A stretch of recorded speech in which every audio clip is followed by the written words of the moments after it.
Do'stlar, bugungi mavzumiz EKG registratsiyasi haqida bo'ladi va siz bu video orqali EKGni o'tkazishni va ingliz tilini ham birgalikda o'rganib olasiz. Demak, EKG registratsiyasi. ECG recording ko'rsatmalar yurak va qon tomirlarining barcha patologiyalarida o'tkaziladi.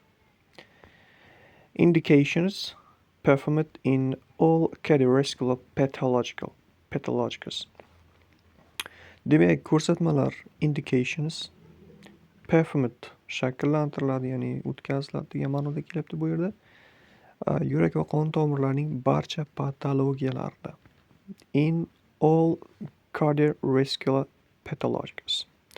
Asboblar elektrokardiograf va EKG qog'ozi.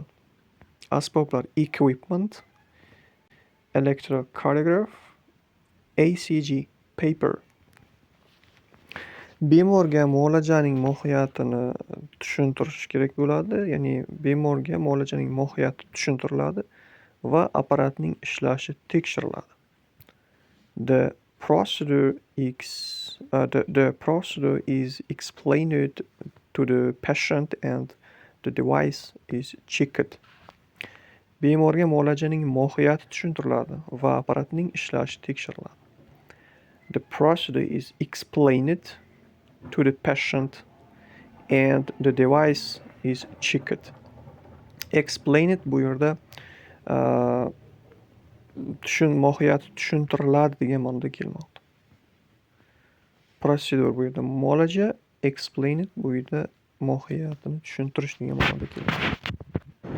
Keyingi ishimiz qog'oz tasmasini borligi va ulanganligi ko'zdan kechiriladi. The presence of paper and connection check.